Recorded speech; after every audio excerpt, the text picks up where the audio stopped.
Now, here's what started me. I was failing as the spiritual leader of my home. And most people say, wait a minute. I mean, it's kind of weird. I was a youth director at church. So, my kids knew the Lord. They were all saved. But they were not growing in their faith, and we were not intentional. And I had abdicated discipleship to my wife and to the church. And most of us do that.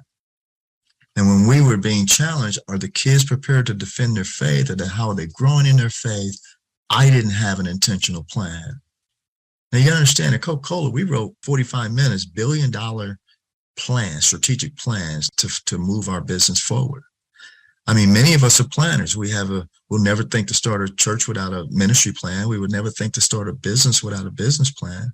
We wouldn't even think to go on vacation without a vacation plan. But every day we try to raise our kids without a written spiritual development plan for your home.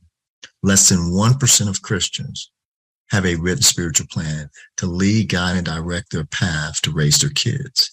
And guess who is falling in that same 99%? I was.